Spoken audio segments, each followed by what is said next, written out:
Hey guys, welcome to our channel. This is the first video of our Before You Buy the Book series.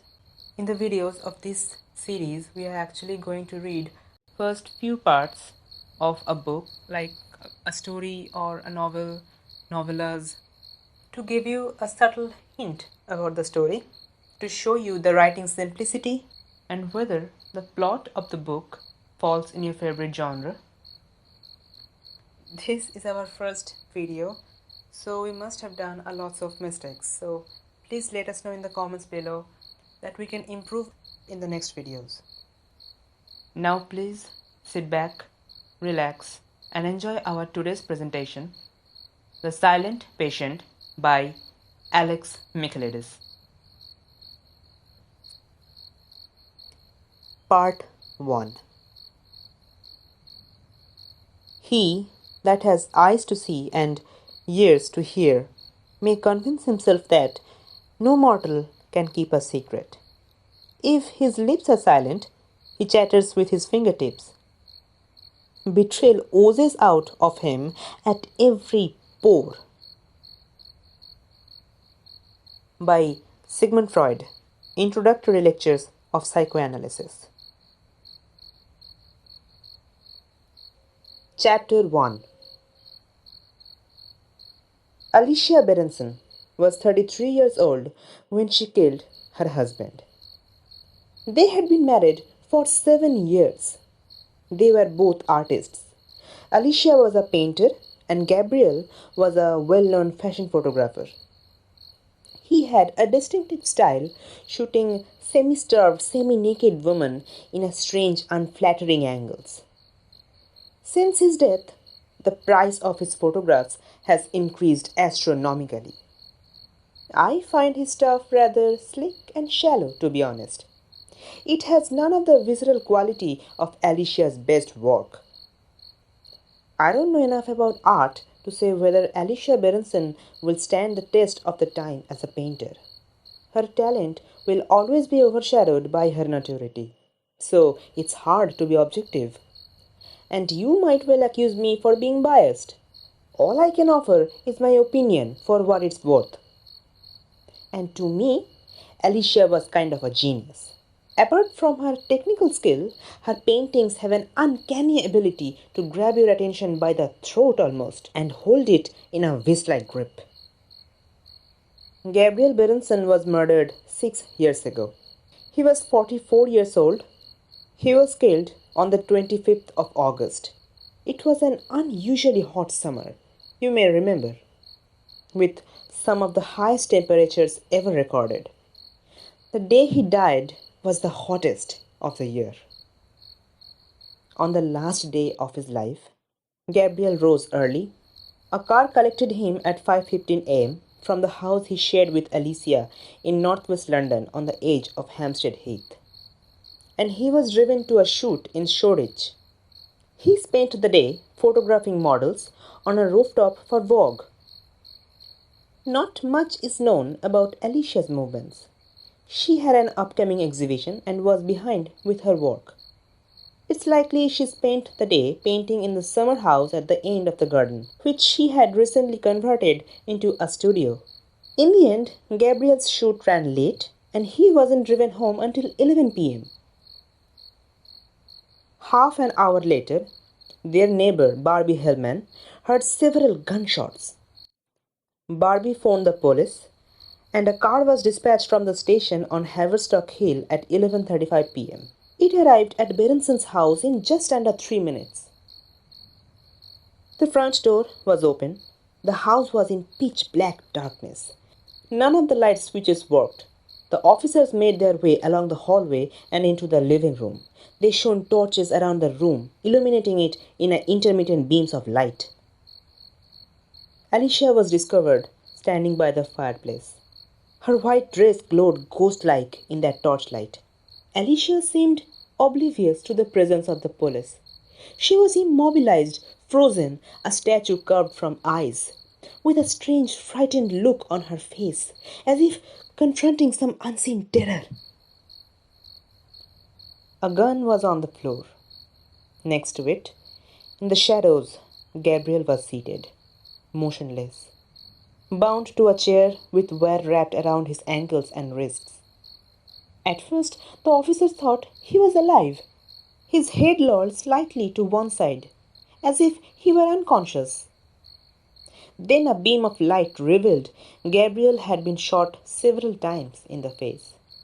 His handsome features were all gone forever, leaving a charred, blackened, bloody mess. The wall behind him was spread with fragments of skull, brains, hair, and blood. Blood was everywhere, splashed on the walls, running in the dark rivulets along the floor, along the grain of the wooden floorboards. The officers assumed it was Gabriel's blood, but there were too much of it. And then something glinted in the torchlight. A knife was on the floor by Alicia's feet. Another beam of light revealed the blood spattered on Alicia's white dress. An officer grabbed her arms and held them up to the light. There were deep cuts across the veins of her wrists, fresh cuts, bleeding hard. Alicia fought off the attempts to save her life. It took 3 officers to restrain her. She was taken to the Royal Free Hospital, only a few minutes away. She collapsed and lost consciousness on the way there. She had lost a lot of blood, but she survived. The following day, she lay in bed in a private room at the hospital. The police questioned her in the presence of a lawyer. Alicia remained silent throughout the interview. Her lips were pale, bloodless. They fluttered occasionally but formed no words, made no sounds. She answered no questions. She could not, would not speak. Nor did she speak when charged with Gabriel's murder. She remained silent when she was placed under arrest, refusing to deny her guilt or confess it. Alicia never spoke again. Her enduring silence turned this story from a commonplace domestic tragedy into something far grander, a mystery, an enigma that gripped the headlines and captured the public imagination for months to come. Alicia remained silent, but she made one statement, a painting. It was begun when she was discharged from the hospital and placed under house arrest before the trial. According to the court-appointed psychiatric nurse, Alicia barely ate or slept. All she did was paint. Normally, Alicia labored weeks, even months, before embarking on a new picture, making endless sketches, arranging and rearranging with the composition, experimenting with color and form, a long gestation followed by a protracted birth as each brushstroke was painstakingly applied. Now, however, she drastically altered her creative process, completing this painting within a few days of her husband's murder. And for most people, this was enough to condemn her. Returning to the studio so soon after Gabriel's death betrayed an extraordinary insensitivity, the monstrous lack of remorse of a cold-blooded killer. Perhaps. But let us not forget that while Alicia Berenson may be a murderer, she was also an artist. It makes perfect sense, to me at least, that she should pick up her brushes and paints and express her complicated emotions on canvas. No wonder that for once painting came to her with such ease, if grief can be called easy. The painting was a self-portrait. She titled it in the bottom left-hand corner on the canvas, in the light blue Greek lettering. One word.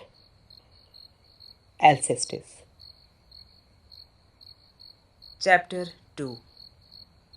Alcestis is the heroine of a Greek myth, a love story of the saddest kind. Alcestis willingly sacrifices her life for that of her husband, Admetus, dying in his place when no one else will. An unsettling myth of self-sacrifice.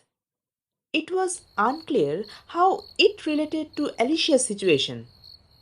The true meaning of the allusion remained unknown to me until one day the truth came to light. But I'm going too fast. I'm getting ahead of myself. I must start at the beginning and let the events speak for themselves. I mustn't color them, twist them, or tell any lies. I'll proceed step by step, slowly and cautiously.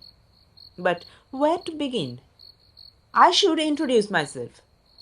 But perhaps not quite yet. After all, I'm not the hero of this tale. It is Alicia Berenson's story. So I must begin with her and the Alcestis. The painting is a self-portrait depicting Alicia in her studio at home in the days after the murder, standing before an easel and a canvas, holding a paintbrush. She is naked. Her body is rendered in unsparing detail, strands of long red hair falling across the bony shoulders, blue veins visible beneath her translucent skin, fresh scars on both her wrists. She is holding a paintbrush between her fingers. It's dripping red paint. Or is it blood? She is captured in act of painting, yet the canvas is blank, as is her expression. Her head is turned over her shoulder and she stares straight out at us, mouth open, lips parted, mute. During the trial, Jon Felix Martin, who managed the small Soho gallery that represented Alicia, made the controversial decision, decreed by many as sensationalist and macabre, to exhibit the Alcestis. The fact that the artist was currently in the dock for killing her husband meant for the first time in the gallery's long history, queues formed outside the entrance.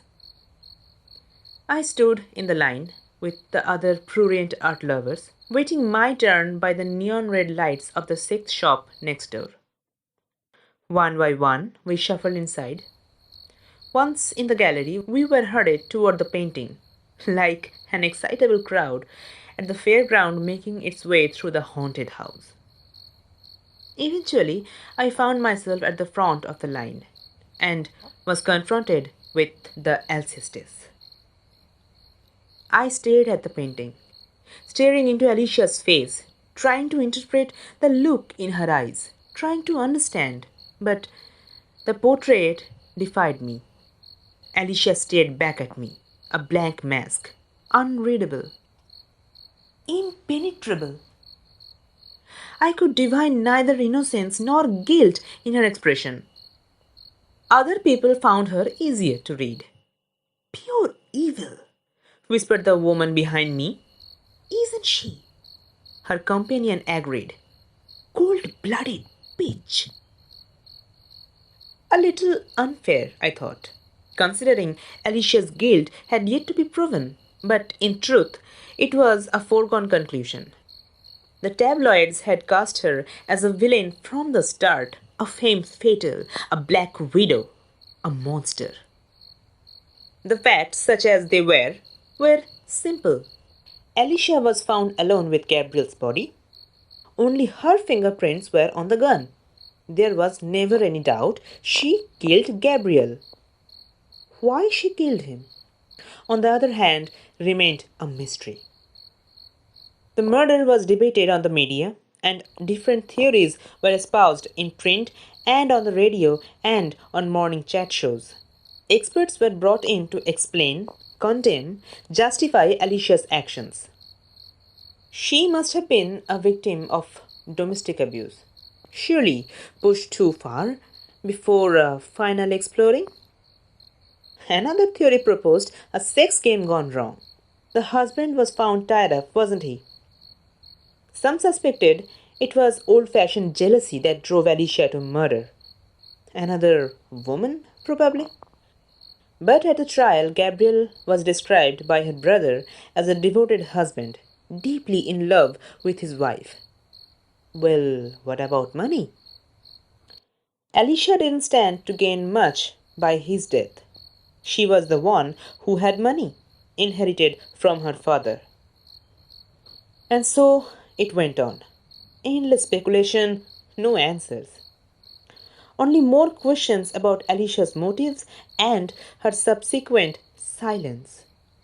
Why did she refuse to speak? What did it mean? Was she hiding something? Protecting someone? If so, who? And why? At the time, I remember thinking that while everyone was talking, writing, arguing about Alicia, at the heart of this frantic, noisy activity, there was a void, a silence, a sphinx. During the trial, the judge took a dim view of Alicia's persistent refusal to speak. Innocent people, Mr. Justice Alveston pointed out, tended to proclaim their innocence loudly and often. Alicia not only remained silent, but she showed no visible signs of remorse. She didn't cry once throughout the trial, a fact made much of in the press. Her face remaining unmoved, cold, frozen. The defense had a very little choice but to enter a plea of diminished responsibility. Alicia had a long history of mental health problems. It was claimed dating back to her childhood. The judge dismissed a lot of this as hearsay, but in the end, he allowed himself to be swayed by Lazarus Diomedes, professor of forensic psychiatry at Imperial College and clinical director of the Grove, a secure forensic unit in North London. Professor Diomedes argued that Alicia's refusal to speak was in itself evidence of profound psychological distress, and she should be sentenced accordingly. This was rather a roundabout way of saying something that psychiatrists don't like putting bluntly. Diomedes was saying Alicia was mad. It was the only explanation that made any sense. Why else tie up the man you loved to a chair and shoot him in the face at close range and then express no remorse, give no explanation, not even speak? She must be mad. She had to be. In the end, Mr. Justice Alverstone accepted the plea of diminished responsibility and advised the jury to follow suit. Alicia was subsequently admitted to the Grove under the supervision of the same Professor Diomedes, whose testimony had been so influential with the judge. If Alicia wasn't mad, that is, if her silence was merely an act, a performance for the benefit of the jury, then it worked. She was spared a lengthy prison sentence. And if she made a full recovery, she might well be discharged in a few years. Surely now was the time to begin faking that recovery? To utter a few words here and there, then a few more to slowly communicate some kind of remorse? But no. Week followed week, month followed month. Then the years passed, and still Alicia didn't speak. There was simply silence. And so, with no further revelation forthcoming, the disappointed media eventually lost interest in Alicia Berenson. She joined the ranks of other briefly famous murderers, faces we remember, but whose names we forget. Not all of us. Some people, myself included, continued to be fascinated by the mystery of Alicia Berenson and her enduring silence. As a psychotherapist, I thought it obvious that she had suffered a severe trauma surrounding Gabriel's death, and this silence was a manifestation of that trauma. Unable to come to the terms with what she had done, Alicia stuttered and came to a halt, like a broken car. I wanted to help start her up again, help Alicia tell her story, to heal and get well. I wanted to fix her. Without wishing to sound boastful, I felt uniquely qualified to help Alicia Berenson. I'm a forensic psychotherapist and used to working with some of the most damaged, vulnerable members of the society. And something about Alicia's story resonated with me personally. I felt a profound empathy with her from the start. Unfortunately, I was still working at the Broadmoor in those days, and so treating Alicia should have remained an idle fantasy had not fate unexpectedly intervened. Nearly 6 years after Alicia was admitted, the position of forensic psychotherapist became available at the Grove. As soon as I saw the advert, I knew I had no choice. I followed my gut and applied for the job. That's all for this video. If you love the story, there's an Amazon link in the description below where you can buy this book online very easily. In our next video, we are going to review this book, The Silent Patient by Alex Michaelides, and let you know what we think about this book. But up until now, the writing style, it was just marvelous. The description of every moment of every character is just to the point, and it's awesome. I love the book. Thank you. See you in the next video.